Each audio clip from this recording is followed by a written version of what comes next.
So hi all, welcome to Sanatan strings YouTube channel. इस YouTube channel पे मैं भगवत गीता का सिंपल और हिंदी एक्सप्लेनेशन कर रहा हूँ। यही स्पॉटिफाई पर भी अवेलेबल है, आप लोग वहाँ पर भी इसको सुन सकते हैं। मैं डिस्क्रिप्शन में उसका लिंक डाल दूंगा। तो आप लोग को अगर ये इंफॉर्मेटिव लग रहा है तो फिर आप लोग इस चैनल को सब्सक्राइब कर लेना। तो चलिए शुरुआत करते हैं। श्रीमद् भगवद गीता चैप्टर 3 श्लोक 14 एंड 15।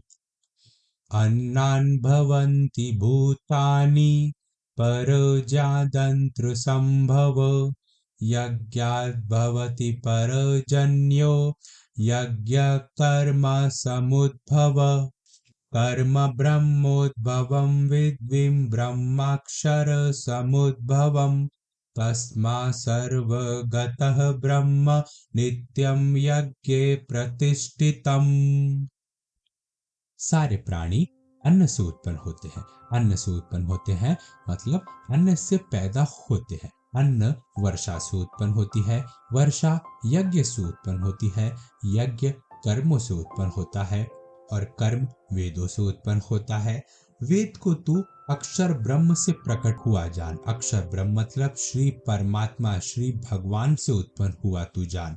इसलिए वह सर्वव्यापी परमात्मा जो सब जगह है वह कर्तव्य कर्म में ही स्थित है।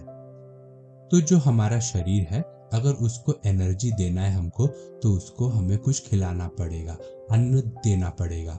इसके लिए यहाँ पे भगवान कहते हैं कि सारे प्राणियों को अन्न से उत्पन्न किया जाता है, क्योंकि अगर हम शरीर को कुछ खिलाएंगे ही नहीं, उसमें एनर्जी नहीं रहेगी, तो शरीर धीरे धीरे सड़ेगा, फिर खत्म हो जाएगा। इसीलिए भगवान कहते हैं कि सारे प्राणियों को अन्न ने उत्पन्न किया है।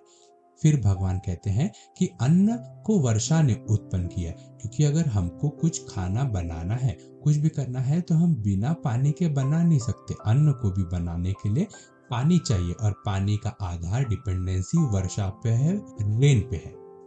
फिर भगवान कहते हैं कि वर्षा की उत्पत्ति, फॉर्मेशन, बर्थ कैसे होता है? यज्ञ से होता है। फिर भगवान कहते हैं कि यज्ञ का फॉर्मेशन, उत्पत्ति कैसे होती है? तो भगवान कहते हैं कि कर्तव्य कर्म करने से यज्ञ बनता है।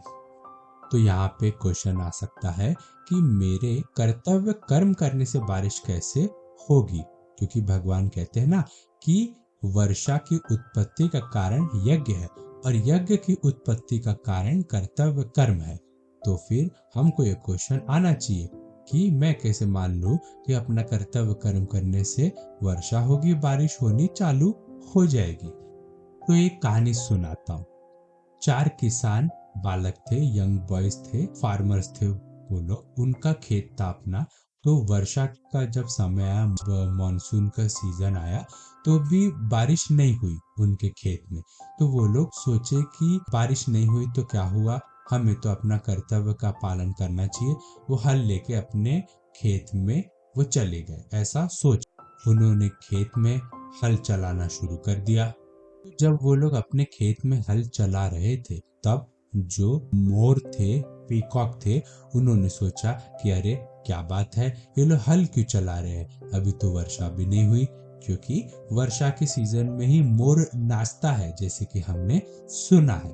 तो जब सारे पीकॉक को मालूम चला कि वो लोग क्यों हल जोत रहे हैं, वर्षा की सीजन तो नहीं हुई फिर भी, तो वो सोचे कि अगर ये लोग अपने कर्तव्य कर्म का पालन कर रहे हैं, तो हम अपने कर्तव्य कर्म का पालन करने में पीछे क्यों रहे। तो ऐसा सोचकर सारे पीकॉक ने आवाज करना चालू कर दिया। तो सारे पीकॉक की आवाजें सुनकर जो मेघ था, उसने ऐसा सोचा कि क्या बात है, हमने तो अभी तक गर्जना की भी नहीं। तो ये सारे जो पीकॉक है, उन्होंने चिल्लाना क्यों चालू कर दिया। तो मेघ को जब सारी बातें मालूम चली, उसने भी फिर वही सोचा कि अगर ये लोग अपने कर्तव्य कर्म का पालन कर रहे हैं, तो हम अपने कर्तव्य कर्म का पालन करने से पीछे क्यों हटे। तो मेघों ने भी गरजना शुरू कर दिया।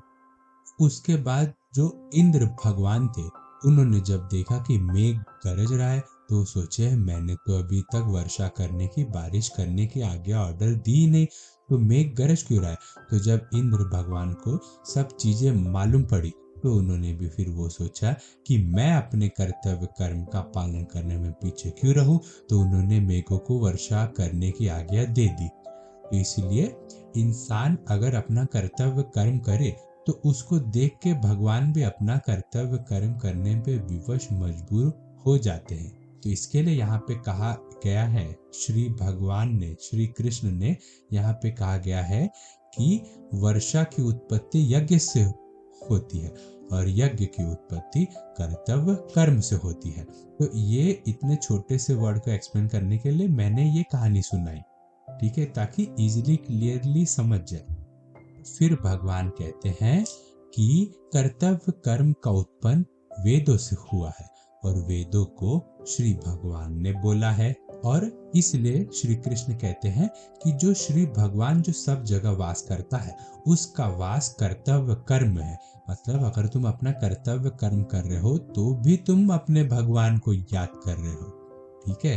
तो इसके लिए भगवान अर्जुन को अपने कर्तव्य से ना भटक के, इसके लिए भगवान अर्जुन को ये श्लोक कहते हैं कि सारी प्राणियों का उत्पन्न अन्न से होता है, अन्न का उत्पन्न वर्षा से होता है, वर्षा का उत्पन्न यज्ञ से होता है, यज्ञ का उत्पन्न कर्तव्य कर्म से होता है, कर्तव्य कर्म का उत्पन्न वेदों से हुआ है और वेदों को श्री भगवान ने कहा गया है।